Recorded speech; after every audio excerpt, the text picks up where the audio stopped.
Hey, how you doing? This is John, and welcome to John's Long Box. Today I'm going to do another back issue bonanza. So that, for those of you who are new, that's where I get older back issues that are going into my collection for the first time. What I do is it's either stuff that I just got interested in, or I'm filling in holes in my collection. So, since I stopped collecting Marvel and DC around not around exactly 2015. I've been expanding backwards and sideways and looking at other comics that I kind of missed the first time around. So here we got Werewolf by Night. I overestimated how many comics I had in my Werewolf by Night collection. So I've been getting.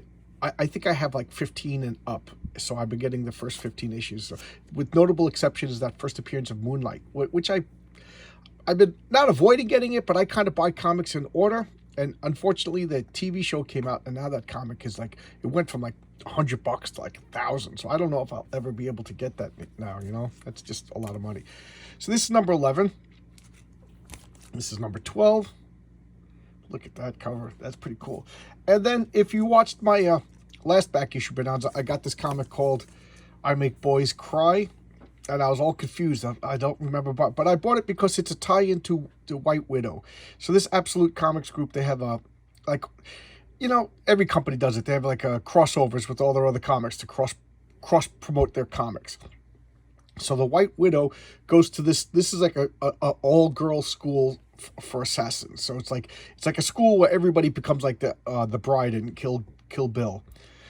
So she went there for formal training. And I think it only lasted like 4 issues or so. I got the first issue, so I might as well get the other 4. If it was a 100-issue series, I think I would have just been like, okay, I got 1 issue. But it's only 4. So here is Spoof. These are Marvel's notoriously not funny parody comics. Just there's nothing worse than most parody comics. This Marvel humor is just like, instead of like saying Archie Bunker, it'll be like Barchie Bunker.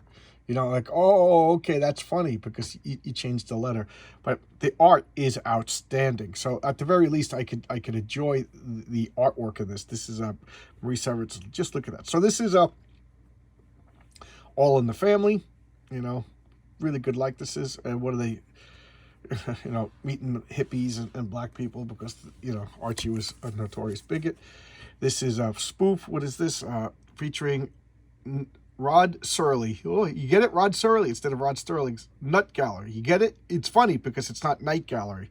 And, we're goofing on that. So it looks like Joe Namath. I don't know who that's supposed to be, but that looks like Woody Allen. All right. Like I said, the art is outstanding.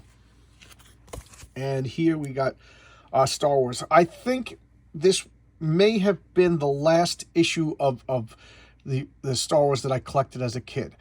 For those of you who are new to my channel, I collected Star Wars from issue number 1 when it came out, but it just bothered me and bothered me and bothered me more because it was different than the TV show.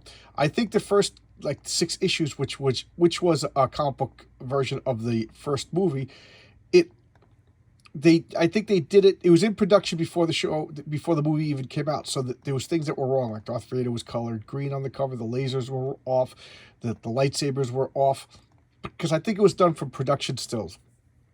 And it just drove me nuts. And I rage quit. And I either gave away first thing I did was I took magic markers and I recolored the comic because it bothered me so much. And then I think I ended up either throwing them away or giving them away. Like, that's not the way C-3PO's back looks. That looks like his head spun all the way around. So stuff like that just drove me absolutely nuts. And then once it wasn't part of Star Wars anymore, and then Empire Strikes Back came back, and it like the comic book had to like change to fit. I was done. So here we got Wheelie and Chopper number 2. From Charlton Comics. Why did I get this? Because it's John Byrne's first published comic book work, and I'm a John Byrne fanatic, so I had to get this. And since I got number 2, now I have to get number 1 because I'm that kind of freak. But this is John Byrne's first comic book work, and here we go. This is Justice League of America number 3. I collected Justice League of America. I think I have from like 200 up or maybe like 150 up. I forget exactly. And now I'm just slowly, because I walked into a comic book store near me when I first moved to where I currently live about 2 years ago. They had a 50% sale on everything, and they had 5 to 10 just on display at a decent price, and then it was half off of the decent price. So I was like, I'm getting them all. Excuse me while I take a nice sip of delicious Tim Hortons coffee. And so I was just like, all right, I got to get Justice League. So I bought 4, and now I got 3. Whenever I see them at a good price, I'll pick them up. You know, I doubt that I'll ever get 1 and 2, and I doubt that I'll ever get that Brave and Bold, the first appearance. But look at this. This is just so cool looking. Justice League of America. And here we go. Clearing the lip. See, here is 11. Oh, okay. It's just a pink alien. I thought it was the same pink alien. So here, you know, I'm collecting Justice League from the way beginning. Okay, I was talking with Bucky749. Hello, Bucky. And we talked about Dell Comics. And I don't know much about Dell Comics, which is a real shame because at one point Dell was the biggest comic book company in the world. You know, that's no exaggeration. And then they kind of just faded away. I don't know the story. I bought a hardcover book that has the history of Dell Comics. I haven't started reading it yet, so I'm curious to see what's going on. So I looked at some Dell Comics that would be of interest to me, and of course they had this superhero. So yeah, this is Dell Superheroes. It's only 4 issues, so I got this from my regular. I go to mycomicshop.com, which is the same as Lone Star Comics. It's my go-to resource. They don't know me. I get nothing from them. You know, I shill them all the time, but I don't mind shilling them. Like, I just think they're a good service. So I got 1, and I think I got I don't know. I think I just got number 1. And then I had to go to eBay to get the rest of them. The ones from eBay I don't think showed up yet. So where did they get their amazing powers? The Fab Four. I really like this. This kind of reminds me of Mike Allred. But what's the guy's name?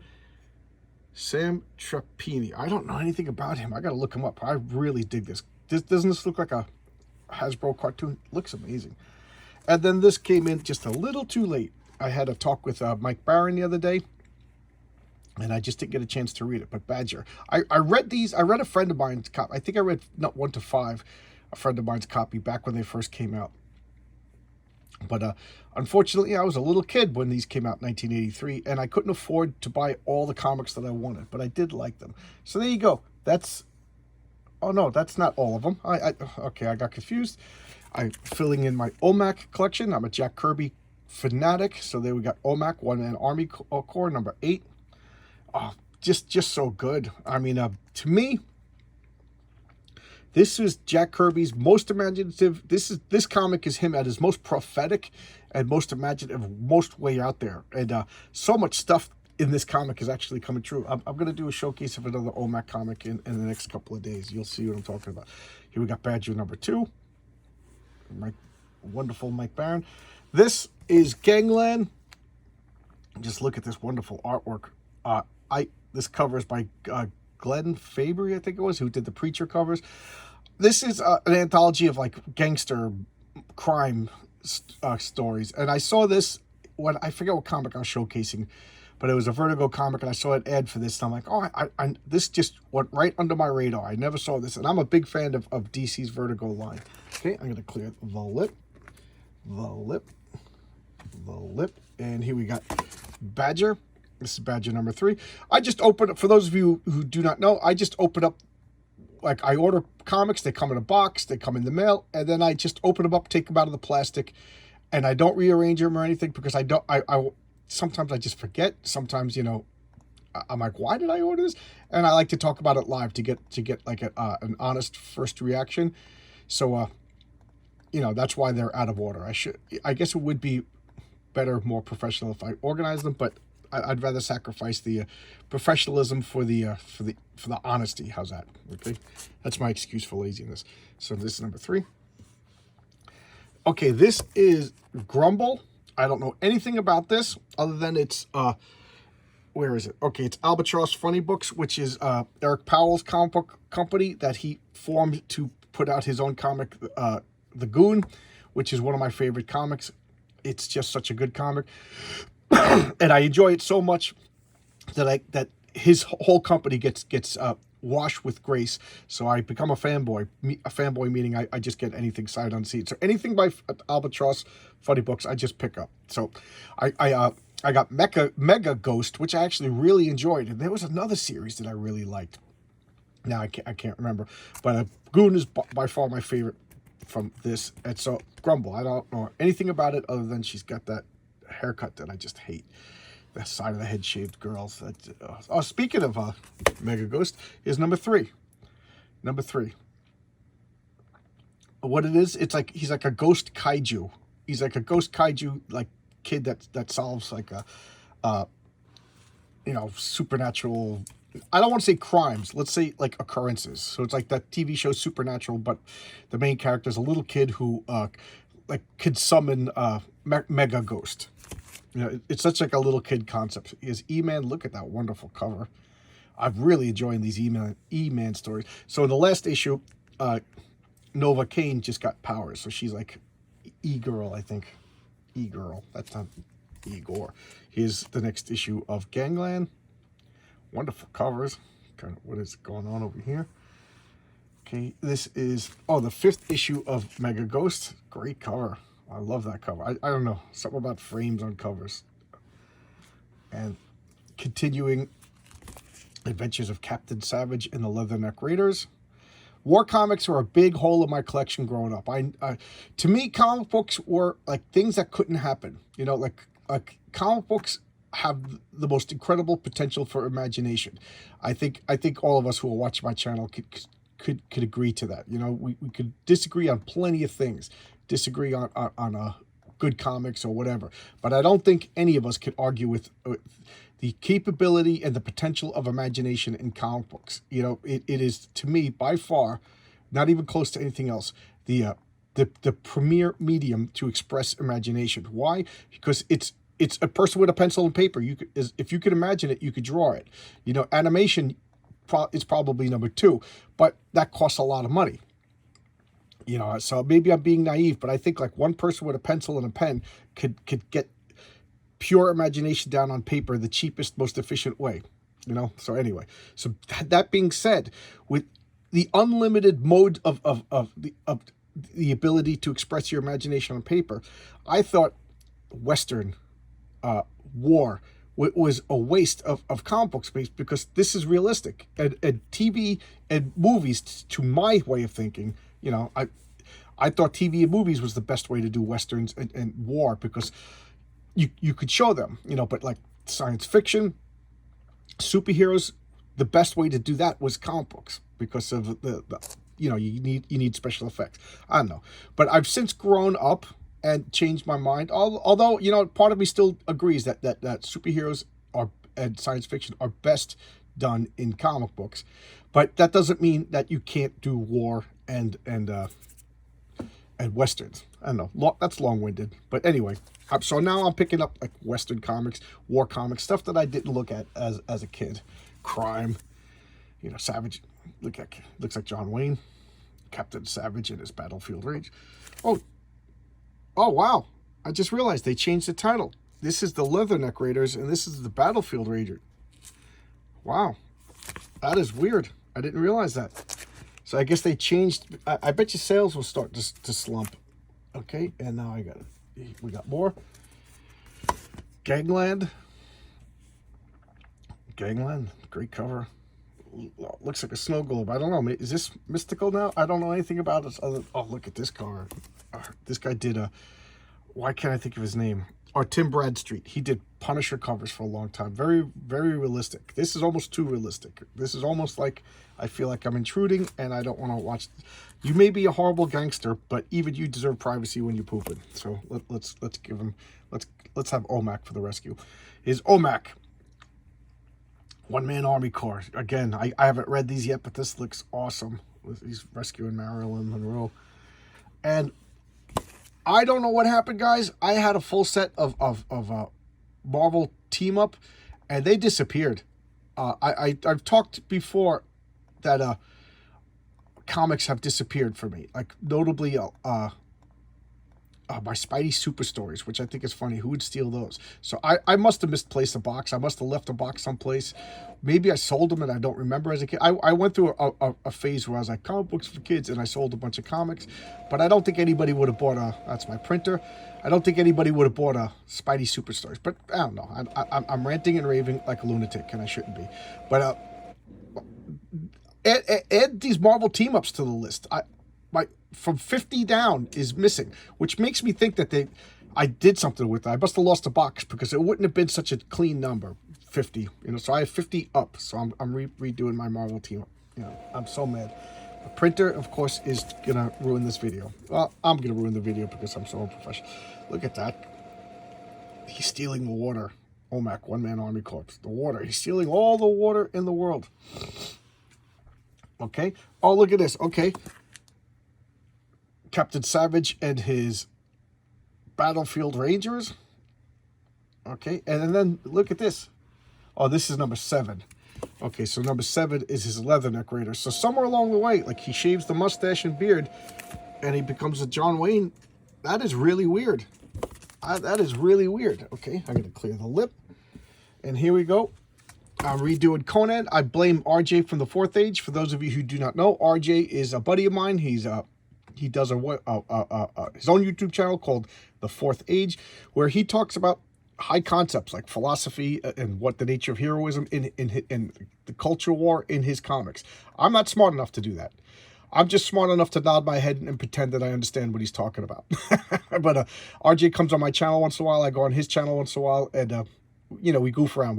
He shows his lighter side when he comes over here. I really dig the guy. But anyway, he's doing a comic called Crom the Destroyer, which is his love of barbarian sword and sorcery comics. As a kid, I already said this before, I avoided anything that wasn't superhero, because superheroes was the perfect medium for comic books was the perfect medium for superheroes.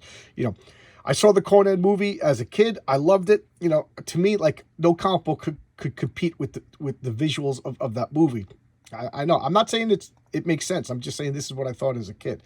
So I wasn't into sword and sorcery barbarian comics. But now, because of RJ's infectious love of this, I'm reading all my Conan stuff. So this is my latest issue. I don't have any Conan comics. If you haven't seen me do them on a back issue bonanza, then I don't have it. So I'm up to number 9, and the way I limit myself is I will read this now, and then I'll put number 10 in the next order. So otherwise, I could spend a fortune just buying comics, so I have to limit myself. And here, I've been looking for this. Finally got this in a local store. This is Hell Rider number 1. There's only 2 issues. This is like 1970. Oh, 1971. Okay, so what is Hell Rider? It is a bizarre magazine. I did not know it existed. Believe it or not, I didn't know it existed until I read Eric Larson, that crazy person's Savage Dragon, the newest issue. It had a backup story of oh geez, now I can't even remember her name, but it was like a moth-based character, and I really liked it. It was somebody else. Eric Larson, for all of his faults, which are plentiful and bountiful, and his cup runneth over in fault. One of his good things is he gives other people like a platform. So he gives lesser known talents a couple of pages in every one of his comics, and this one worked. So I kind of got obsessed with this moth character and or butterfly character. Now I can't remember her name. Is it on the cover? Oh yeah, Butterfly. That's her name. Duh. And she's a jazz singing butterfly superhero, and I just really liked it. So I found out that she only has 2 appearances, and both of them are in this Hell Rider. So I'm getting this. And this was a superhero in magazines. Superheroes and motorcycles. Jeez, I cannot speak, So there you go. That's my back issue bonanza. Tomorrow will be Sunday. I still don't know what I'm going to showcase for Sunday comics. Sunday Comics, for those of you who don't know, is every Sunday I go live at 10 a.m. Eastern Standard Time. I live in New York, and I have a delicious cup of Tim Hortons coffee, and we talk about comics. All right, so I'll see you tomorrow live 10 a.m. and enjoy your day. Thanks a lot, everybody, and thank you everybody for watching my videos, subscribing. I'm at 4.99. Will you be the 500th? Will you be the 500th? Only time will tell. Bye bye.